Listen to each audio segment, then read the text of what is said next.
देख रहे हैं इन डार्क राजकुमार के साथ। तो चलिए बढ़ते हैं आज की कहानी की ओर। नमस्कार दोस्तों, मेरा नाम सुरेश है और आज की जो घटना मैं आप सभी के साथ शेयर कर रहा हूँ यह एक सच्ची घटना है जो करीब 27 साल पहले मेरे साथ हुई थी। मेरे रोम रोम में आज भी इस घटना का दर्द बसता है।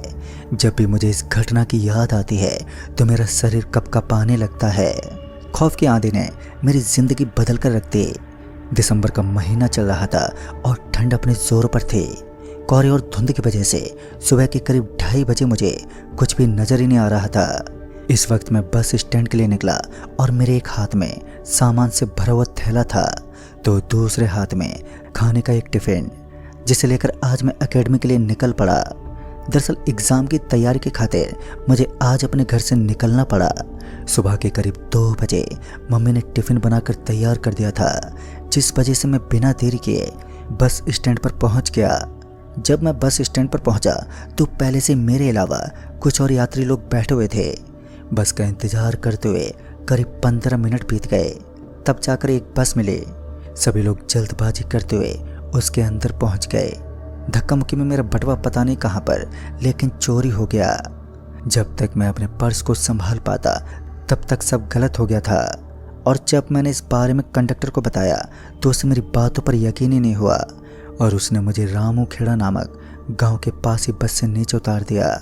जब मेरे हाथ पर बंधी हुई घड़ी की तरफ मेरी नजरें गईं तो मैंने देखा कि रात के 2:45 बज रहे हैं और उस कड़कड़ाती ठंड में मेरे हाथ पूरी तरह से कांप रहे थे। इतने में मैं अपनी जेब टटोलने लगा और इस भीषण ठंड का सामना करते करते मैं काफ़ी हद तक पूरा ठंडा हो गया था। पर इस छोटे से कस्बे में मुझे कोई रोशनी भी नजर नहीं आई, लिहाजा मैं पैदल पैदल वापस अपने गांव की तरफ जाने लगा।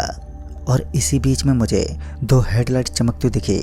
शायद ये कोई बस थी और जब मैंने उसके सामने अपना हाथ दिखाया तो ड्राइवर ने तुरंत ही बस को रोक लिया और बस का ब्रेक लगते ही मैं ड्राइवर की साइड वाले विंडो के पास गया और आवाज़ देते हुए बोला, भाई साहब मैं यहाँ फंस गया हूँ, मेरे पास किराया भी नहीं है, क्या आप मुझे आगे तक छोड़ देंगे?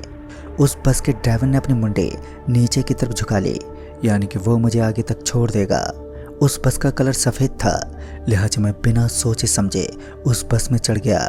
बस की स्पीड बहुत ही धीमी थी और ये लाजमी सी बात थी कि सामने की तरफ ज़ोरदार कोहरा छाया हुआ था, तो बस का तेज चलना एक्सीडेंट का कारण भी बन सकता था। पता नहीं क्यों, लेकिन मुझे इस बस के अंदर घुटन महसूस हो रही थी। ऐसा लग रहा था मानो मैं किसी बंद कमरे के अंदर पहुंच गया हूं। उस बस में मेरे अलावा कोई था ही नहीं। उस बस के अंदर सिर्फ अंधेरा छाया हुआ था और बस के अंदर मौजूद लाइट भी टूटी फूटी थी। सब कुछ अंधेरे में डूबा हुआ था। मैं उस वक्त दरवाजे के बगल वाली सीट पर बैठा था और तभी मेरे करीब से एक आदमी गुजर गया।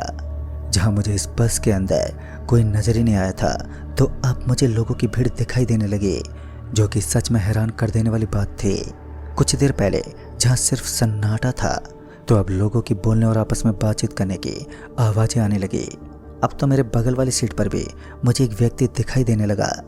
तभी मैं उस आदमी को धीमी सी आवाज़ में बोला, हाँ सुनिए भाई साहब, ये बस कहाँ तक जाएगी? लेकिन मेरी इस बात का उस आदमी के पास कुछ जवाब ही नहीं था। वो बस चुप रहा और मुझे लगा कि शायद इस आदमी को ये मालूम नहीं है कि ये बस किस जगह तक जाएगी। तो मैं भी उसके बाद उस आदमी से ज़्यादा कुछ नहीं बोला और खिड़की से चिपक कर बैठ गया। एक बार फिर बस अपनी धीमी रफ्तार से आगे की तरफ बढ़ रही थी, लेकिन जब मैंने विंडो से झांकते हुए बाहर की तरफ देखा तो मैंने पाया कि इस समय बस एक घने जंगल से गुजर रही थी। जंगल के अंदर बहुत ही पुरानी और अजीब सी चीज़ें बनी हुई थी। खैर इस समय मुझे जिस चीज़ से सबसे ज़्यादा डर लग रहा था वो थे यहाँ के सूखे पत्ते और अजीब से पेड़। इतने में ही बस के अंदर अफरा तफरी सी मचने लगी। सभी यात्री इधर से उधर भगदड़ मचाने लगे, लेकिन मैं अभी भी अपनी सीट पर बैठा हुआ था। तभी मेरे बगल में बैठा एक आदमी बोला, अरे भाई तुम इंसान हो क्या जो अभी तक मौन बैठे हो? उस आदमी की बातें सुनकर थोड़ा मैं हैरान था। उसकी ये सब बचकानी बातें मुझे काफ़ी अजीब लग रही थी। अभी भी मैं उस बस के पूरे हुलियों को समझ ही नहीं पाया। जहाँ अजीब तरह का खेल था। बस के अंदर मौजूद यात्री कुछ देर तक तो इसी तरह इधर से उधर भटकते रहे। इंसानों की इस बस्ती में इस तरह भगदड़ देख खुद मैं भी सोच में था, लेकिन मैंने भी कुछ देर तक उनके ऊपर ध्यान नहीं दिया। और जब वो भीड़ एकदम शांत हो गई तो मुझे ऐसा लगने लगा कि मेरा शरीर ऑटोमेटिक गर्म होने लगा है। मेरे शरीर का तापमान पहले से ही काफ़ी ज़्यादा बढ़ चुका था। शरीर में एक अलग ही ऊर्जा का एहसास हो रहा था। और इसी बीच कंडक्टर ने आवाज़ लगाते हुए कहा, सभी अपनी अपनी सीट से नीचे उतर जाओ, और हाँ, तब तक मत रुको जब तक कि हमारा नरक लोक ना आ जाए। कंडक्टर की बातें भी मुझे काफ़ी हैरान कर रही थी। इस समय जब सभी लोग नीचे उतरने लगे तो मैं भी उनके पीछे पीछे उसी दौरान एक कच्ची सड़क पर उतर गया। करीब आधे घंटे तक सभी लोग वहीं पर बैठे रहे और मैं भी उनके बगल में आराम से बैठा रहा। लेकिन उसके बाद जो हुआ उसने तो मेरे दिल को अंदर तक हिला डाला। डर के मारे मेरे हाथ और पांव बुरी तरह से कांप उठे। सच में इतना बुरा होगा ये मुझे विश्वास ही नहीं हुआ था। बस के अंदर से अचानक ही किसी के रोने की आवाज़ सुनाई थी। इस वक्त भी सभी लोग आराम से बैठे थे और जब मैं बस के अंदर गया तो मैंने देखा कि एक सीट पर काली कंबल ओढ़े एक आदमी लेटा हुआ था। इस वक्त बस के अंदर तक कोहरा छाया था तो ठीक से देख पाना भी मेरे लिए नामुमकिन सा लगने लगा। मैंने उस काले कंबल को पकड़कर दूसरी तरफ हटाया तो मेरे रोंगटे खड़े हो गए, क्योंकि ये कोई आदमी नहीं था बल्कि एक जानवर था जिसके हाथ भी थे और उसकी डरावनी लाल लाल आंखें मुझे ही दिखाई दे रही थी। बस की लाइट अचानक ही एकदम से फ्लिप करने लगी और कुछ देर पहले जहाँ बस के अंदर रोशनी भी नहीं थी तो अब यहाँ की लाइटें ज़ोर ज़ोर से फ्लिप करने लगी और फिर किसी चीज़ के टूटने की भी आवाज़ें आ रही थी। मेरे कान में किसी के फुसफुसाने की एक अजीब सी आवाज़ आई। जल्दी से जब मैं अपने पीछे मुड़ा तो वहाँ पर कोई नहीं था और जब मैंने दोबारा उस काले कंबल की ओर देखा तो मेरे रोंगटे खड़े हो गए। दरअसल कुछ देर पहले तक नजर आने वाला वो जानवर अब वहाँ से गायब हो गया था। मौका पाकर मैं उस बस के दरवाजे से नीचे कूदने लगा, लेकिन नीचे कूदने से पहले ही मुझे कुछ आवाज़ें आईं। राम नाम सत्य है, इस नाम का जप सुनते ही मेरे शरीर में सनसनी से मच उठी। इस बार मैं नीचे नहीं गया और विंडो से ही देखने लगा। दरअसल कुछ लोग बस के कंडक्टर को पकड़कर उसे कहीं पर लेकर जा रहे थे। उसके मुंह को एक पट्टी से बांध दिया था और वो बार बार छटपटा रहा था, लेकिन उसकी मदद करने वाला शायद वहाँ पर कोई नहीं था। भले ही वो कंडक्टर मदद की गुहार लगा रहा था, लेकिन अब तक मेरे हाथ पांव पूरी तरह से फूल चुके थे। मेरे अंदर इतना साहस नहीं था कि मैं बस से नीचे उतरकर उसकी मदद कर सकूं।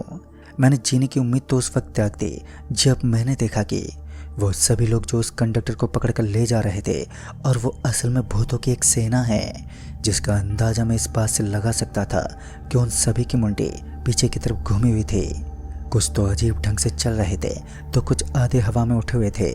तभी उस बस के ड्राइवर ने कहा, सभी लोग वापस अपनी अपनी सीट पर बैठ जाओ और हाँ, भूल कर कभी भी पीछे मत देखना, खासकर वो लोग जो इस समय इंसानी रूप में हैं। बस के ड्राइवर की बात सुनकर मैं फिर से अपनी सीट पर बैठ गया, लेकिन मैं नहीं जानता था कि ये बस मौत के दरवाजे तक जाती है। बस एक बार फिर स्टार्ट हो गई। इतने में ही उस बस ड्राइवर ने कंडक्टर से कहा, अरे उस्ताद जी, आपको पता है हमारी बस में एक इंसान भी है, मुझे उसकी खुशबू आ रही है। बस ड्राइवर की इस बात को सुनते ही मुझे लगने लगा कि अब तो मैं पक्का मरूंगा, लेकिन फिर जो जवाब आया उसने मुझे काफ़ी हद तक तसल्ली दी। कंडक्टर ने यह कहकर बात को टाल दिया, तुम्हारा दिमाग तो ठीक है ना, भूतों की बस में इंसान कहाँ से आएगा, और अगर इंसान है भी तो बहुत ही जल्द हमारे साथ एक प्रेत में तब्दील हो जाएगा। उसकी बातों ने मुझे काफ़ी हद तक अंदर से कपकपा दिया था।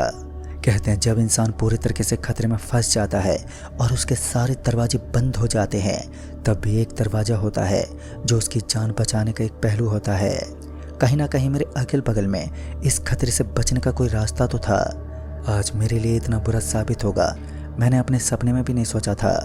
इतने में उस बस में एक दुर्गंध फैलने लगी। बस के अंदर फैलती इस दुर्गंध से मैं काफ़ी हद तक तंग आ गया था और अब मैं गलती गलती में ये सब तक भूल चुका था कि इस वक्त मैं किसी भूत की बस में बैठा हूँ। तभी मैंने बस रोकने को कहा और यही वक्त था जो मेरी ज़िंदगी के लिए एक टर्निंग पॉइंट साबित हुआ।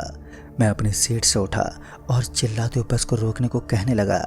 बस के अंदर से एक अजीब सी दुर्गंध के साथ साथ सफ़ेद सफ़ेद धुआं उठने लगा।